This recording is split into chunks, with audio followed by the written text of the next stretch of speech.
हा आहे एडिस डास। एडिस डासापासून आपल्याला डेंगी होऊ शकतो।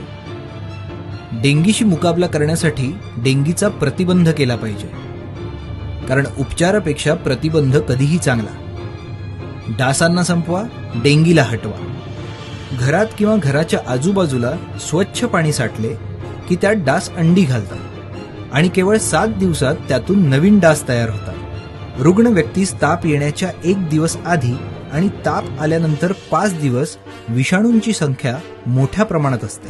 त्यावेळी त्या रुग्णास डास चावल्याने ते विषाणू त्या डासाच्या शरीरात प्रवेश करतात। मग हा डास एखाद्या निरोगी व्यक्तीस चावून हा रोग देऊ शकतो। अशा प्रकारे तीव्र तापाने ह्या आजाराची सुरुवात होते। आता पाहूया डेंगीची लक्षणं काय असतात। तीव्र ताप येणे, डोके आणि डोळे दुखणे, स्नायूत वेदना होणे आणि रक्त चाचणी। कोणताही ताप अंगावर काढू नका, रक्ताची तपासणी करून घ्या। पहिल्या 5 दिवसात PCR या रक्त चाचणीने व नंतर एलायझा या रक्त चाचणीने आजाराचे पक्के निदान होते। या 2 चाचण्यांव्यतिरिक्त NS1 व IgM या शीघ्र निदान पद्धती रॅपिड टेस्ट सुद्धा उपलब्ध आहेत, पण पक्क्या निदानासाठी PCR किंवा एलायझा चाचणी करावी। 7 दिवसात पूर्ण डास तयार होतो, म्हणून आठवड्यातून 1 दिवस पुढील उपाययोजना करा।